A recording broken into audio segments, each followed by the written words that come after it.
Bonjour à tous.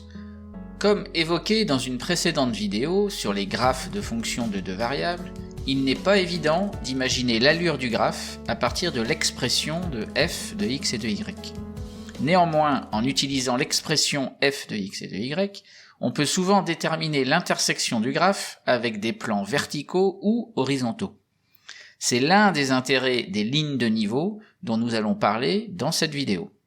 Alors commençons par définir ce qu'est une ligne de niveau. Donc on va considérer une constante k, qui est donc un réel, et on va parler de la ligne de niveau core d'une fonction f de deux variables, et ça va être l'ensemble des points de coordonnées x, y, donc dans un repère orthonormé du plan, mais des points dont les coordonnées vont vérifier l'équation f de x et de y égale k. Sachant que, du coup, pour qu'on ait droit d'écrire f de x et de y, il va bien falloir que le couple xy soit un élément du domaine de définition de la fonction. Donc autrement dit, si on prend k égale 4, on va se demander quels sont tous les points de coordonnées xy, avec xy dans le domaine de définition de la fonction, et tels que f de xy égale 4. Donc c'est vraiment avec la fonction qui va rester constante égale à k, et on va regarder quels sont tous ces points-là. Alors, en fait, ça correspond géométriquement à l'intersection du graphe de la fonction, donc la surface d'équation z égale f de xy, donc l'intersection de cette surface avec le plan d'équation z égale k. Parce qu'évidemment, quand on regarde le plan d'équation z égale k, et ben si z vaut k, ben là, quand on regarde les points du graphe qui vérifient z égale f de xy, ben si z vaut k, ça va bien nous donner le f de xy est égal à k. Et donc, en quelque sorte, si on continue à faire le même repère qu'on a fait dans les vidéos précédentes en voyant z en vertical, eh bien finalement, ça veut dire qu'on va couper la surface d'équation z égale f de xy par le plan horizontal situé à la hauteur k. Donc, si on fait un petit exemple, là, on revient sur une fonction qu'on avait déjà croisée, qui était x carré plus y carré sur 4.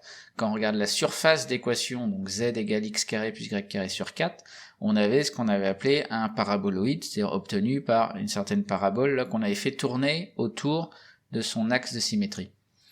Eh bien, lorsque l'on va considérer la ligne de niveau 5, eh bien ça veut dire que on va tracer ici le plan en rose là le plan d'équation z égale 5, mais ça veut dire en fait le plan horizontal situé à la hauteur 5, et on va donc intersecter ce plan avec le paraboloïde.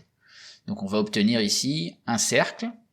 Alors précisément lorsqu'on fait des lignes de niveau, on préfère non pas visualiser le cercle dans le plan ici d'équation z égale 5, mais on préfère en quelque sorte projeter le résultat dans le plan x ou y, c'est-à-dire si on veut au sol.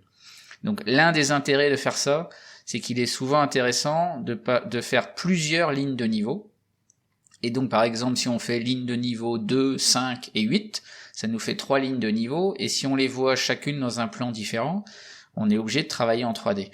L'avantage en fait de projeter la ligne de niveau dans le plan x ou y, c'est-à-dire que par exemple si on fait 3 lignes de niveau, et ben les 3 lignes de niveau seront projetées dans le plan x ou y, et on pourra, sur un seul dessin, qui sera dans un plan, on aura les 3 lignes de niveau d'un seul coup d'œil, si on veut. Et c'est beaucoup plus facile à gérer pour visualiser, en fait, plusieurs informations sur un seul dessin, qui est en plus un dessin dans un plan. Donc, si on réfléchit un peu plus, là, quand on regarde vraiment ce qui se passe dans le plan x ou y, parce qu'on a projeté la ligne de niveau, on obtient un cercle avec un rayon un peu plus grand que 4. Donc on pourrait se demander pourquoi ce rayon-là. Eh bien, si on y réfléchit bien, on a dit que on cherchait sur la surface d'équation z égale x carré plus y carré sur 4, on cherchait quand est-ce que le z valait 5, puisqu'on avait on faisait notre intersection là avec le plan z égale 5, et donc ça revient à résoudre justement x carré plus y carré sur 4 égale à 5. Donc ça fait x carré plus y carré égale 4 fois 5, donc 20, et donc là on reconnaît une équation de cercle dont le rayon est en fait racine de 20. Donc ça nous fait en fait 2 racines de 5. Et donc évidemment, le rayon que l'on obtient pour la ligne de niveau est lié à l'expression de la fonction. Donc si on regarde une ligne de niveau, en fait l'idéal c'est de ne pas se contenter d'une seule ligne de niveau, et il vaut mieux en visualiser plusieurs. Donc ici, on va s'intéresser aux lignes de niveau k, avec k un entier variant de -1 à 6. Donc on va avoir vraiment la ligne de niveau -1, puis ligne de niveau 0, et etc. jusqu'à 6. Et ça permet d'avoir une meilleure idée à l'arrivée de la surface en 3D. Alors, si on regarde le dessin ici, on voit que le plan qui est représenté là, c'est le plan d'équation z égale -1. Mais comme le paraboloïde qu'on a pour surface, là, il a pour équation z égale x carré plus y carré sur 4, et bien en fait le z il est forcément positif. Et donc quand on intersecte ça avec le plan d'équation z égale -1, on n'aura aucun point. Donc ça veut dire que la ligne de niveau est vide. Si on regarde même d'un peu plus près, quand on fera la ligne de niveau 0, on va intersecter le paraboloïde avec le plan horizontal qui est en fait le plan x ou y. Et dans ce cas-là, on trouvera qu'un seul point.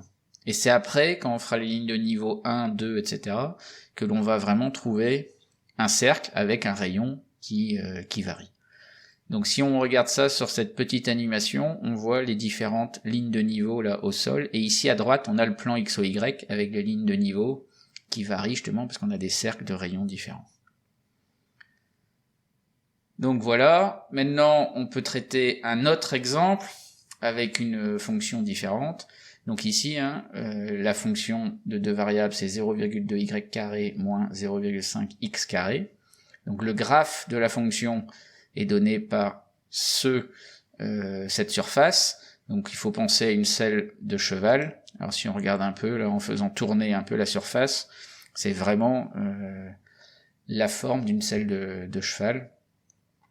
Et donc si on regarde après les lignes de niveau de cette fonction de deux variables, on va couper la surface par des plans horizontaux. Donc là, ici, on est en train de regarder la ligne de niveau 3. Donc le plan ici, c'est le plan horizontal à hauteur 3.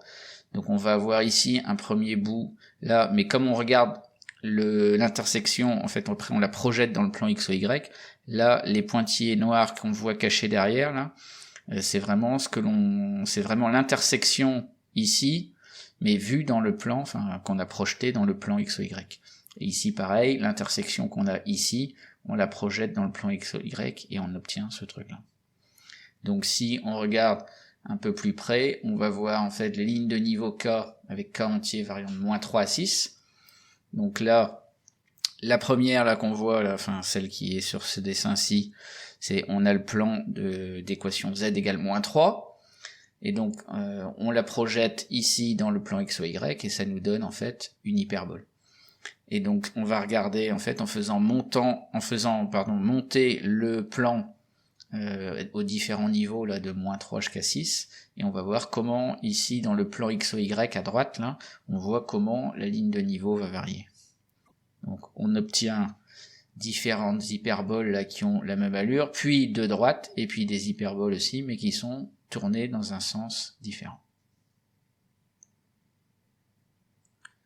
Donc maintenant, dernier exemple, on s'intéresse à la fonction cos x plus cos y, et donc à la surface représentée, qui représente plutôt cette fonction-là. Donc ça, on l'a déjà croisé, le graphe de la fonction, on l'a déjà croisé dans une vidéo précédente. Et quand on s'intéresse aux lignes de niveau, alors ici on va représenter les lignes de niveau k, avec k qui va aller de -2,2 jusqu'à 2,2, avec des sauts de 0,2. Mais là, sur le dessin ici à droite, il faut voir qu'on a pris jusqu'à égale -0,6. Donc là encore, le plan que l'on voit, c'est le plan d'équation z égale -0,6. On regarde l'intersection de ce plan-là avec la surface jaune, là. Et les traits noirs, c'est vraiment la ligne de niveau, mais ça, les traits noirs sont dans le plan x ou y.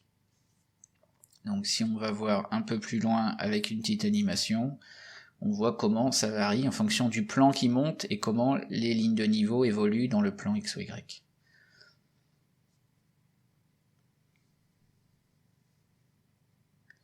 Alors, évidemment, il faut avoir une bonne vision en 3D pour imaginer le graphe à partir de plusieurs lignes de niveau.